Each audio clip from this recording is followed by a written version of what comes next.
Selamat datang kembali di tutorial kedua. Setelah pertama tadi kita belajar tentang Simpek Alor atau Sistem Informasi Kepegawaian Kabupaten Alor, kita akan belajar di video yang kedua ini tentang kinerja online atau aplikasi kinerja berbasis elektronik. Ini adalah untuk mengganti SKP manual yang selama ini kita isi menggunakan Excel.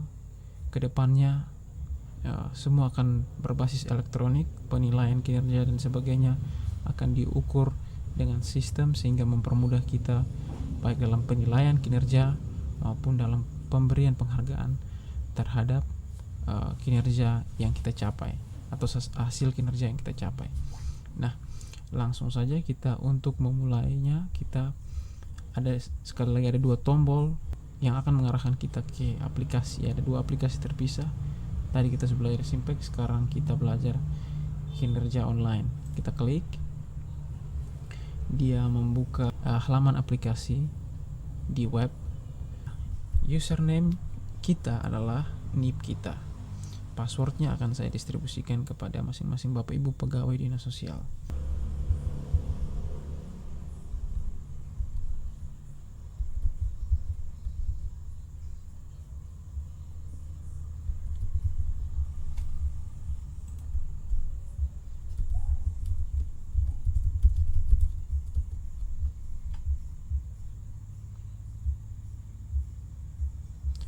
Baik, demikian tampilan paling pertama begitu kita login masuk ke dalam website aplikasi kinerja. Mungkin Bapak Ibu lihat di sini jabatan saya tidak sesuai dengan yang semestinya. Ini dikarenakan aplikasi masih dalam pengembangan dan belum selesai developernya menginput semua jabatan yang ada di Kabupaten Alor. Baik, pelajaran kita hari ini akan lebih berfokus kepada input SKP atau sasaran kinerja pegawai. SKP, jadi kita belum sampai pada tahapan pelaporan dan penilaian. Kita baru karena kewajiban yang diberikan kepada dinas masing-masing atau OPD masing-masing adalah kita mampu untuk mengisi secara mandiri SKP masing-masing, karena SKP itu bersifat pribadi. Oleh karenanya kita langsung kepada aplikasi. Kita lihat di sini ada barnya, ada bar tab menu yang ada digambarkan di sini, mulai dari beranda, SKP, laporan harian kinerja, perilaku, 360 derajat, dan seterusnya. Kita akan lebih berfokus kepada target dan realisasi tahunan dan target dan realisasi bulanan. Kita akan lebih fokus pada dua submenu ini. Jadi kita klik pertama di sini. Kemudian kita harus pastikan kita sudah siapkan, kita punya anjap analisis jabatan. Nah, untuk mempermudah, kita buat dia bersebelahan, aplikasinya, layar aplikasinya bersebelahan. Kita tekan tombol Windows tahan dan arah panah di keyboard. Kemudian akan muncul seperti ini dan kita pilih, kemudian dia bersebelahan. Ya, kita perkecil, zoom out, dan begini tampilannya. Jadi ya, untuk memulainya saya hapus dulu yang sudah ada di sini. Kita mulai dari nol. Ya. Nah, pertama-tama kita bisa lihat di sini ada tombol tambah. Begitu kita ke SKP, kita klik target dan realisasi tahunan, kita akan berhadapan dengan tampilan seperti ini, dan ada tombol tambah untuk menambah entries di sini. Jadi kita klik tambah, kita pilih tanggal pertama kali kita bekerja dalam tahun itu, Ya, seperti biasa kita pasti di bulan Januari. Kita ke bulan Januari, kemudian kita pilih tanggal masuknya, yaitu di sini tanggal 4 pada tahun ini. Ya, kemudian kita ke bulan Desember tanggal 31. Sekali lagi ini sudah lewat karena memang aplikasi ini belum diberlakukan, tapi diharapkan Bapak Ibu semua bisa menguasainya sebelum diberlakukan pada tahun depan nanti. Jadi tahun depan kita sudah tidak lagi pakai aplikasi Excel untuk membuat SKP kita masing-masing. Nah, kita klik simpan, kita klik OK, dan dia akan tersimpan seperti ini. Kemudian setelah itu yang perlu kita lakukan adalah kita klik di tombol target SKP untuk kita mengentry atau menginput uraian tugas kita yang ada di sini. Kemudian ada targetnya yang menjadi beban kerja kita di sini. Kita akan masukkan di dalam bagian target tahunan ini. Jadi kita klik tambah di sini, dia akan muncul kotak dialog seperti ini, dan juga ada bagian-bagian kolom yang harus kita isi. Nah, di sini kita lihat ada SKP tahunan atasan. Ini untuk nanti kalau sudah sinkron kita menyesuaikan dengan atasan kita, uraian tugas atasan kita. Jadi kita menjadi bagian dari tugas atasan kita. Tapi karena belum, berarti kita isi secara manual. Aplikasi sekalipun ini belum diaktifkan, di saat aplikasi ini nanti mulai aktif, sekalipun SKP tahunan atasan ini belum bisa disinkronisasikan, tetap kita bisa mengoperasikan penilaian kinerjanya dengan baik kalau kita sudah input semua uraian tugas kita. Nah, kegiatan tahunan pertama kita adalah yang ada di sini. Bisa dilihat bersama. Kita lihat ya. Kita zoom out saja, kemudian kita klik dan kita pilih atau klik tombol copy di Excel. Kemudian kita ke kolom isian di kotak dialog yang ada di kinerja, terus kita klik kanan, kita tekan paste, kemudian dia akan muncul seperti ini. Kita lihat targetnya berapa di beban kerja, kita lihat 12, kita taruh 12, kemudian kita pilih dia bentuknya dokumen, kita pilih di sini ada yang dokumen, kita masukkan, kita sesuaikan. Jadi ini ada angka kredit. Kalau misalkan di profil kita pilih jabatan kita itu adalah jabatan fungsional tertentu, otomatis ini akan aktif dan dia tidak akan muncul seperti tombol stop seperti ini. Dia akan aktif dan kita bisa punya pilihan untuk apakah angka kreditnya 80%, 50% atau 10%. Jadi karena kita di sini menjabat sebagai fungsional umum, maka ini tidak muncul. Lalu kemudian kita masuk lagi, di sini ada target waktu. Seperti di uraian tugas kita lihat juga waktunya 12 bulan, rata-rata 12 bulan. Jadi kita pilih saja 12 bulan, biaya kita kosongkan saja dan kita tekan simpan. Ya, 1. Begitu juga dengan sisanya. Kita tekan tambah.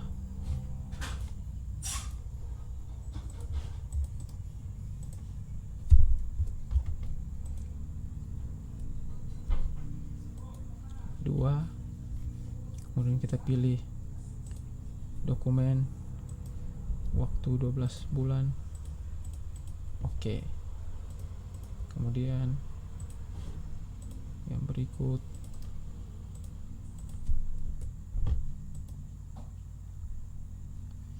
targetnya 12 juga, masih sama, satuannya dokumen. Target waktu juga kita pakai 12 bulan, 1 tahun. Kemudian kita isi lagi yang berikutnya, kita paste lagi. Di sini juga masih 12. Kita pilih lagi dokumen satuannya, 12 bulan lagi, begitu seterusnya ke bawah.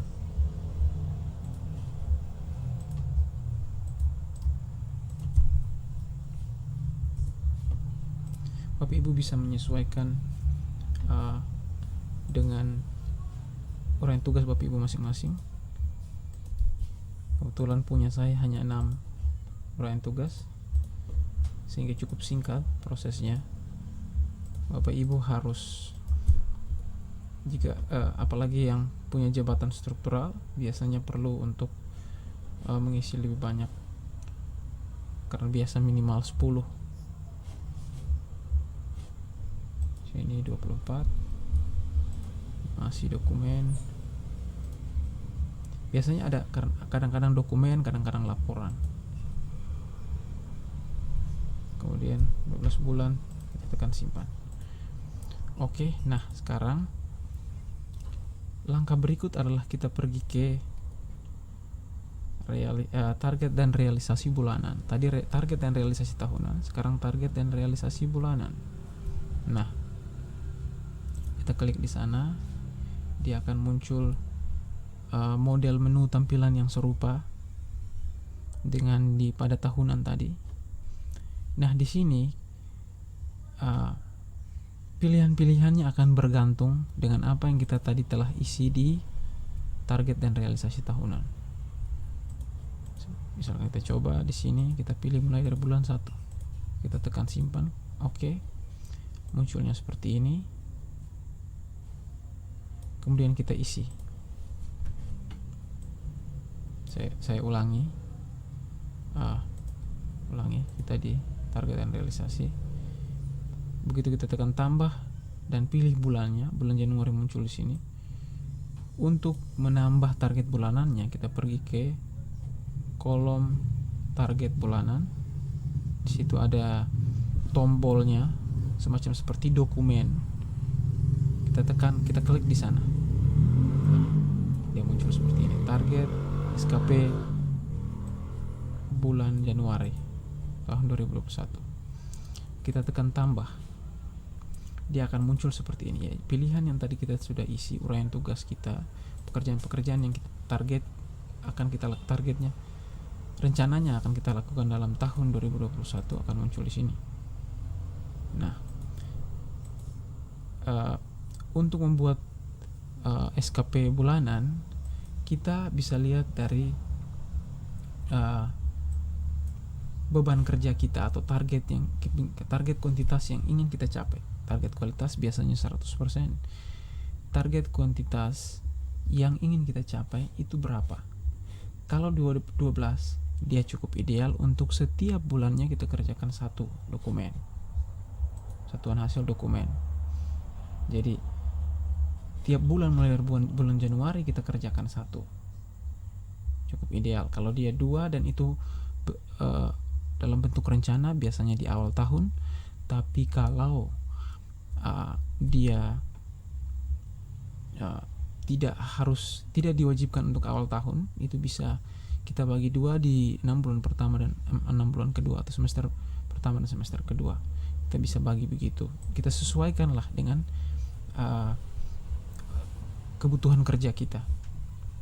Nah, di sini di bagian yang pertama kita isi dengan menerima dan mengelompokkan data pemberdayaan komunitas adat terpencil.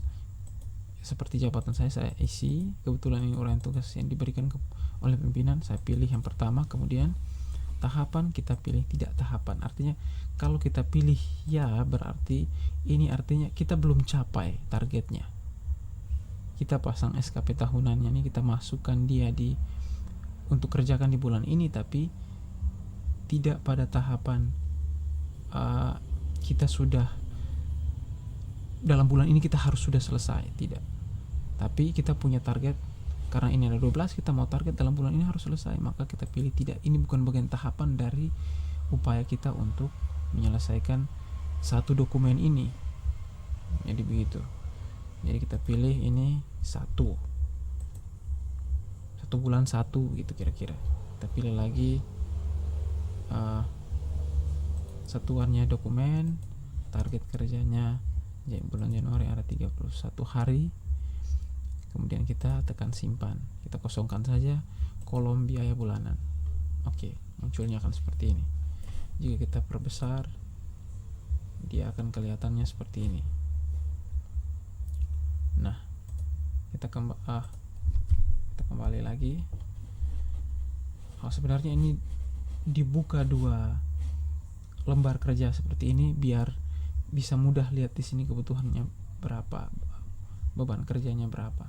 Tapi saya rasa ini karena hanya 6 item, mudah saya ingat, jadi saya perbesar agar biar mudah Bapak Ibu untuk melihat. Oke, kita lanjut lagi. Di sini kita tekan tambah, kita klik, ada menyusun program. Ini biasanya 2 saja. Nah, kalau 2 saja, kita bisa pilih dia sebagai satu tahapan kinerja untuk kira-kira dia selesai di bulan 6. Kita klik saja tahapan, kita tenis oke. Ya, dia muncul seperti itu. Nah, kemudian kita yang berikut lagi, yang nomor 3, melaksanakan program kegiatan seksi. Di sini karena ini juga 12, bisa kita lihat lagi tadi. Ini juga 12. Yang terakhir saja yang 24 ya. Karena ini 12, sekali lagi kita bagi tiap bulan 1. Jadi target kuantitas bulan Januari kita taruh 1 untuk melaksanakan program dan kegiatan seksi. Kita cari lagi dokumen, satuannya. Dokumen, harinya kita pilih 31. Biaya yang kita kosongkan, save lagi. Begitu juga sisanya.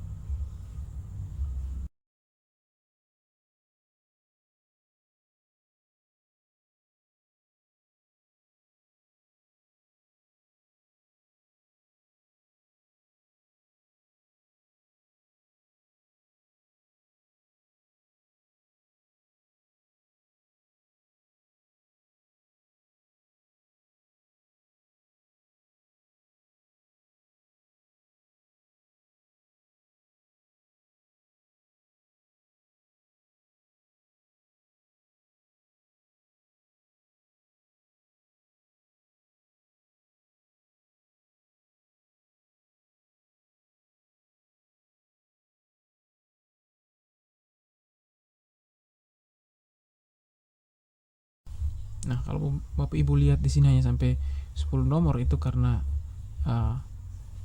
di sini kita hanya di menu ini kita hanya menampilkan 10 entry saja. Kalau yang lainnya kita bisa seperti ini, dia muncul 12, atau kembali tadi seperti 10. Kita lihat yang berikutnya, ada di sini tombol next. Kita bisa lihat sisanya. Kita kembali lagi. Tapi kita begini saja biar kelihatan semuanya. Jadi kira-kira tampilannya akan seperti ini. Juga cara mengisi tiap bulannya juga sudah saya tunjukkan.